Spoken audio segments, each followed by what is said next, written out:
नमस्कार, मैं प्रिया। आज है 30 अप्रैल। चले जानते हैं बिहार की 25 बड़ी खबरों को। बिहार में कोरोना प्रभावितों की संख्या में लगातार हो रही है बढ़ोतरी। बिहार में कोविड-19 से प्रभावित व्यक्तियों की संख्या लगातार बढ़ती जा रही है। बीते दिन के मुताबिक बिहार में प्रभावितों का आंकड़ा 403 पहुंच चुका है। खबरों की माने तो पाए गए मरीज दरभंगा, रोहतास, पटना, पश्चिम चंपारण के हैं, जिसके बाद स्वास्थ्य विभाग ने सख्ते में आकर सैनिटाइजेशन की प्रक्रिया को तेज करवाने का ऐलान जारी किया है। वहीं लोगों से सोशल डिस्टेंसिंग का पालन करने की भी अपील की है। इसके साथ ही बीते दिन बिहार से राहत भरी खबर सामने आते हुए 20 मरीजों के ठीक होने की बात भी सामने आई है, जिसकी जानकारी स्वास्थ्य मंत्री मंगल पांडे ने खुद जारी की है। वन में बाहर फंसे लोगों को मोदी सरकार ने दी बड़ी राहत। कोविड-19 के बढ़ते असर के बीच दूसरे राज्यों में फंसे प्रवासियों को लेकर केंद्र सरकार ने अब अपना फैसला सुनाते हुए बड़ी राहत दी है, जिसके तहत मोदी सरकार ने प्रदेश में फंसे मजदूरों, छात्रों, पर्यटकों और अन्य लोगों को घर वापसी के लिए कुछ शर्तों के साथ छूट देने का ऐलान किया है। जिसके बाद 17 शर्तों के बाद बंद के बीच मजदूरों, तीर्थयात्रियों को अब एक बार फिर से घर आने का मौका मिलेगा। जिसके बाद अब बिहार के बाहर फंसे मजदूर और छात्रों के घर वापसी का रास्ता साफ हो गया। हालांकि बाहर से आने वाले सभी लोगों को सरकार द्वारा जारी किए गए जरूरी दिशा निर्देश का पालन करना जरूरी बताया गया है।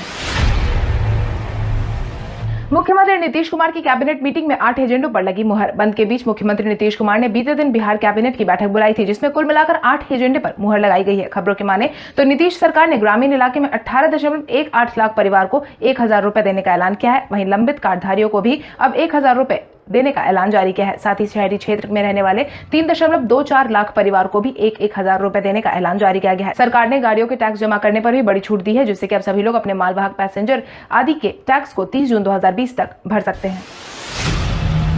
कोविड-19 की चेन तोड़ने की हो रही है बड़ी तैयारी। कोविड-19 की चेन तोड़ने की बड़ी तैयारी हो रही है, जिसके तहत आज से पूरे बिहार में डोर टू डोर स्क्रीनिंग की प्रक्रिया शुरू होगी, जिसकी जानकारी स्वास्थ्य मंत्री मंगल पांडे ने देते हुए यह कहा है कि बिहार में अब तक 21,500 से ज्यादा सैंपल्स की जांच की जा चुकी है। वहीं अब 21,000 से ज्यादा जांच किट की भी खपत हो चुकी है। राज्य सरकार ने 50,000 से ज्यादा किट मंगवाई थी, जिनमें 40,000 किट अभी स्टॉक में बची हुई है। वहीं आपको बता दें, बिहार में लगातार कोविड-19 के मामले बढ़ते जा रहे हैं। ऐसे में सरकार बड़े स्तर पर इसके रोकथाम की कोशिश में जुटी हुई है। आनंद किशोर बने पटना मेट्रो के एमडी। भूमि अधिग्रहण के लिए बनाए गए मास्टर प्लान में आनंद किशोर को पटना के एमडी का कार्यभार सौंपा गया है। आनंद किशोर को एमडी बनाने के कारण पटना मेट्रो में निदेशक के पद पर नामित ऊर्जा विभाग के सचिव विनोदानंद झा को हटा दिया गया है। आपको बता दें, नियमों के मुताबिक एमडी सहित बोर्ड ऑफ मेंबर में सिर्फ 5 लोग ही रह सकते हैं और यही कारण है कि विनोद झा को उनके पद से हटा दिया गया है। वहीं पटना मेट्रो का एमडी बनते ही आनंद किशोर ने मेट्रो प्रोजेक्ट में काम में तेजी लाने का दिशा निर्देश जारी किया है। मेट्रो रेल कॉर्पोरेशन ने भूमि अधिग्रहण कार्य के लिए एक विशेष कोषांग का गठन भी कर दिया है।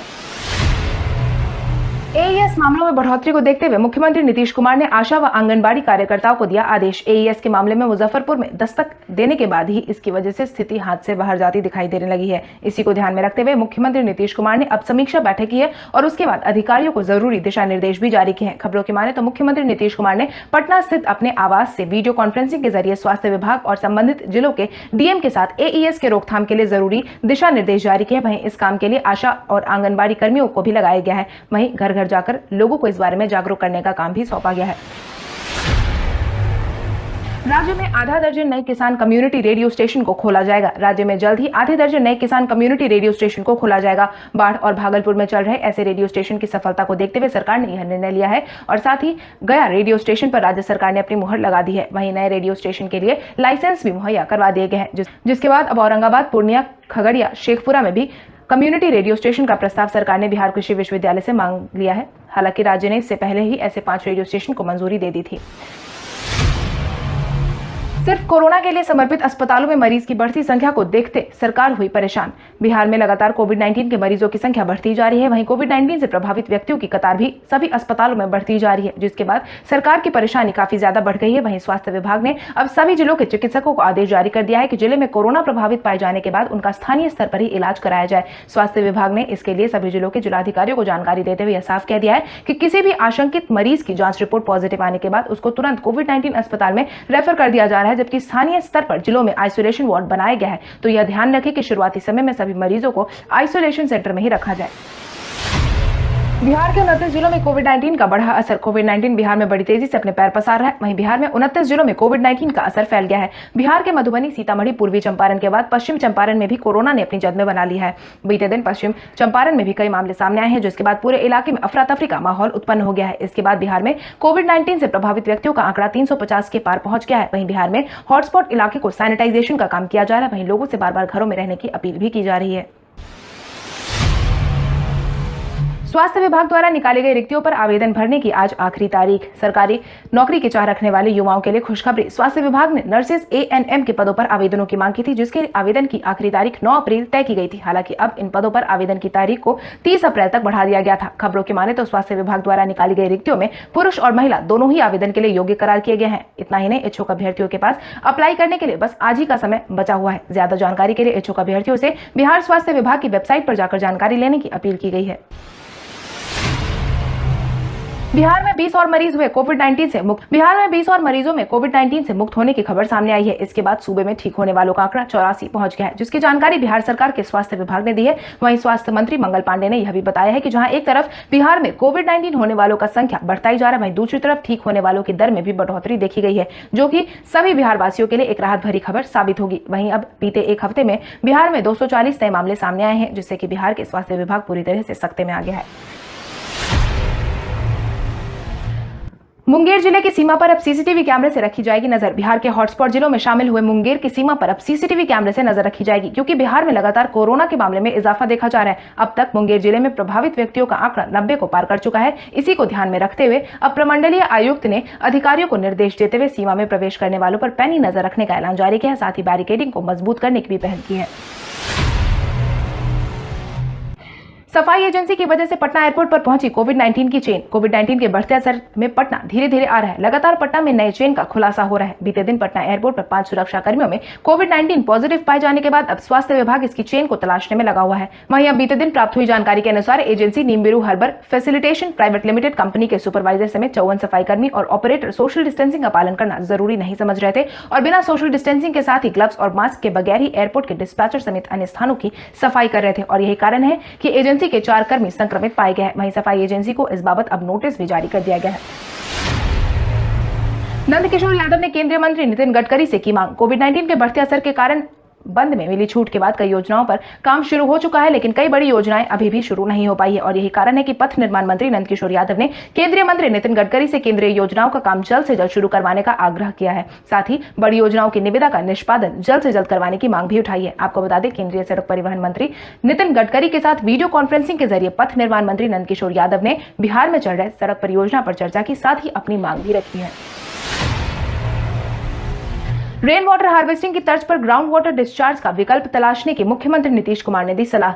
मुख्यमंत्री नीतीश कुमार ने बीते दिन राजधानी पटना को जल जमाव से बचाने के लिए हो रहे कामों की समीक्षा की है। वहीं अब अधिकारियों को जरूरी दिशा निर्देश जारी करते हुए रेन वाटर हार्वेस्टिंग की तर्ज पर ग्राउंड वाटर डिस्पैचर का विकल्प तलाशने का सुझाव दिया है, जिसके तहत उन्होंने कहा कि जल जमाव से बचने के लिए तत्कालीन कृषि योजना के साथ दीर्घकालिक योजना बनाना आवश्यक है। इसके साथ ही सभी संप हाउस के लिए डेडिकेटेड फीडर के साथ वैकल्पिक इंतजाम करने का भी ऐलान जारी किया गया है। वहीं मुख्यमंत्री नीतीश कुमार ने कमेटी के सुझाव के मुताबिक ही जल जमाव से बचने के लिए काम करने की सलाह दी है। किताब खरीदने की आखिरी तारीख आज तक। पटना के स्कूल और दुकानों पर किताब की बिक्री जोर शोर से चल रही है। वहीं जिला प्रशासन ने इसके लिए अंतिम तारीख 30 अप्रैल तक निर्धारित की थी, यानी कि अभिभावकों के पास किताब खरीदने के लिए बस आज की ही तारीख बची है। हालांकि बस आज का ही दिन बचे होने के कारण अभिभावक काफी ज्यादा परेशान नजर आ रहे हैं, क्योंकि किताब बिक्री के ऑनलाइन पेमेंट की कोई व्यवस्था नहीं है, जिससे कि आम नागरिक की परेशानी और ज्यादा बढ़ती दिखाई दे रही है। आपको बता दें, छात्रों की समस्या को देखते हुए बीते दिन जिला प्रशासन ने कुछ दिनों के लिए सभी अभिभावकों को किताब खरीदने की छूट दी थी, जिसकी आखिरी तारीख आज समाप्त हो जाएगी। किसानों को कृषि इनपुट अनुदान के लिए 578 करोड़ की स्वीकृति।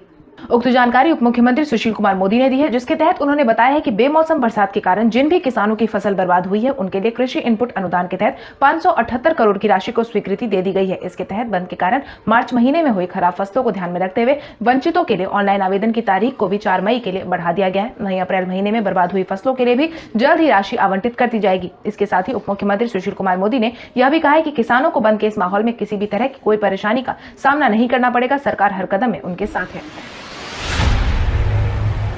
मशहूर फिल्म अभिनेता इरफान खान ने दुनिया को कहा अलविदा। पीकू, अंग्रेजी मीडियम जैसी फिल्मों में अपने अभिनय का प्रमाण देने वाले इरफान खान ने बीते दिन दुनिया को अलविदा कह दिया है। खबरों की माने तो इरफान खान ने मुंबई में अपनी आखिरी सांस ली है, जिसके बाद बॉलीवुड के गलियारे में सन्नाटा पसरा हुआ है। वहीं कई अभिनेताओं ने इरफान खान के जाने पर संवेदना व्यक्त की है। इसके साथ ही मुख्यमंत्री नीतीश कुमार ने भी फिल्म अभिनेता इरफान खान के दुनिया को अलविदा कहने पर अपनी संवेदना व्यक्त की है और उन्हें बहुमुखी प्रतिभा के धनी अभिनेता बताया है। भगवान उन्हें शांति दे तथा उन्हें उनके परिजनों एवं प्रशंसकों को धैर्य धारण करने की शक्ति देने की भी अपील की है।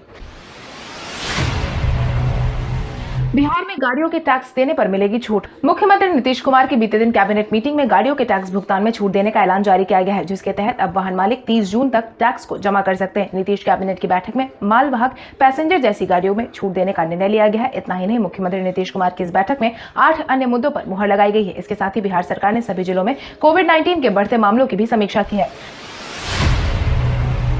बिहार के 2 यूनिवर्सिटीज में नए कुलपतियों का किया गया नियुक्त।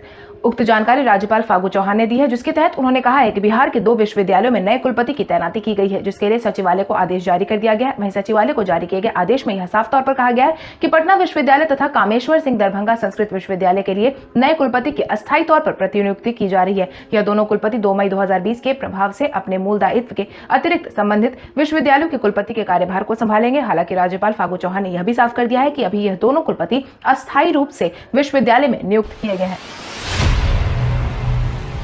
एईएस को लेकर स्वास्थ्य विभाग ने जारी की जरूरी अधिसूचना। जहां एक तरफ कोविड-19 ने सभी आम नागरिकों की परेशानी बढ़ा रखी है, वहीं दूसरी तरफ बिहार में एईएस ने दस्तक दे दी है, जिससे कई लोग प्रभावित होने की खबर सामने आई है। वहीं इसको ध्यान में रखते हुए मुख्यमंत्री नीतीश कुमार ने उच्च स्तरीय समीक्षा बैठक भी की है। इसके साथ ही स्वास्थ्य मंत्री मंगल पांडे ने इसके रोकथाम के लिए 18 एम्बुलेंस की तैनाती भी की है। इसके साथ ही उन्होंने यह भी साफ कर दिया है कि आने वाले दिनों में 30 और एम्बुलेंस को इस काम के लिए लगाया जाएगा, ताकि सुदूर क्षेत्रों में मरीज को अस्पताल पहुंचाने में विलंब ना हो और आर्थिक बोझ भी ना देखना पड़े। बिहार के अंतर जिला चेकिंग पॉइंट पर जांच नहीं होने की खबर आई सामने। अंतर जिला चेकिंग पॉइंट्स पर बिहार में जांच नहीं होने की खबर सामने आई है, जिसके तहत गृह विभाग के अपर मुख्य सचिव आमिर सुबहानी ने सभी डीएम और एसपी को पत्र लिखकर अंतर जिला सीमा पर व्यक्तियों और वाहनों के आवागमन पर प्रभावी ढंग से रोकने का निर्देश जारी किया है। गृह विभाग के अपर मुख्य सचिव द्वारा जारी किए गए पत्र के अनुसार कुछ दिनों से यह पाया जा रहा है कि बिहार के किसी एक जिले से प्रस्थान कर दूसरे जिले पहुंचने वाले व्यक्ति कोविड-19 से प्रभावित पाए गए हैं। यानी कि साफ तौर पर अंतर जिला चेकिंग पॉइंट पर सही तरीके से लोगों की जांच नहीं की जा रही है और यही कारण है कि बिहार में प्रभावित व्यक्तियों की संख्या लगातार बढ़ती जा रही है। बंद में गंगा साफ हुई, लेकिन नहाने योग्य अभी भी नहीं है। कोविड-19 के बढ़ते असर के कारण यहां गंगा साफ होने की खबर सामने आई है। वहीं दूसरी तरफ यह भी साफ कर दिया गया है कि भले ही पानी साफ हो गया हो, लेकिन अभी भी नहाने योग्य नहीं बना है। बिहार राज्य प्रदूषण नियंत्रण परिषद के वैज्ञानिक SN जायसवाल ने बताया कि राजधानी के आसपास गंगा के पानी में बायोकेमिकल ऑक्सीजन डिमांड की मात्रा तो सुधरी है, लेकिन गंदे पानी की वजह से गंगा नदी अभी भी पूरी तरीके से साफ नहीं हुई। वैज्ञानिक संजय जायसवाल ने बताया कि गाय घाट पर गंगा का पानी सबसे ज्यादा प्रभावित है। पिछले 3 साल में गाय घाट का पानी उपयोग योग्य नहीं बचा है। कपिल देव ने सचिन तेंदुलकर को लेकर कही अहम बात। भारतीय टीम के पूर्व खिलाड़ी कपिल देव ने हाल ही में सचिन तेंदुलकर को लेकर कई अहम बातें कही हैं, जिसके तहत उन्होंने कहा है कि सचिन अपने करियर में जितना हासिल किया है वह उससे ज्यादा हासिल कर सकते थे। रेडियो सिटी से बातचीत के दौरान कपिल देव ने उक्त बातें कही हैं। इसके साथ ही उन्होंने यह भी कहा कि जब भी मैं कुछ कहता हूं तो लोग इसको गलत समझ लेते हैं। मैं कहना चाहता हूं कि सचिन तेंदुलकर भारत के सबसे बेहतरीन क्रिकेटर है। मैं सोचता हूं कि सचिन ने क्रिकेट में जो हासिल किया वह अपने टैलेंट के दम पर उससे ज्यादा हासिल कर सकते थे। इतना ही नहीं, पूर्व भारतीय कप्तान कपिल देव ने सचिन तेंदुलकर की तारीफ करते हुए कहा कि सचिन ने अपने 24 साल के क्रिकेट को दिए हैं और वही भारत के नाम जीत भी दर्ज करवाई है। जून से पहले गूगल के ऑफिस में नहीं दिखेंगे कर्मचारी। उक्त आदेश गूगल के सीईओ सुंदर पिचाई ने जारी किया है, जिसके तहत उन्होंने कहा कि बंद के समय में कई लोग घर से ही काम कर रहे हैं। इसी को ध्यान में रखते हुए जून से पहले कर्मचारी अब दफ्तर में नहीं दिखाई देंगे। ब्लूमबर्ग की रिपोर्ट के मुताबिक इस संबंध में सभी कर्मचारियों को ईमेल के जरिए सूचित भी किया जा चुका है। ईमेल में सुंदर पिचाई ने कहा है कि लंबे समय तक घर पर काम करने के बाद कर्मचारियों को ऑफिस आना चौंकाने वाला होगा, लेकिन 1 जून से पहले यह संभव नहीं हो पाएगा। तब तक सभी कर्मी अपने घर से ही काम करेंगे, जो अभी तक करते आए हैं। क्योंकि कोविड-19 का मामला लगातार बढ़ता ही जा रहा है, ऐसे में लोगों की आवाजाही अगर शुरू हुई तो इसके फैलने के आसार बढ़ सकते हैं।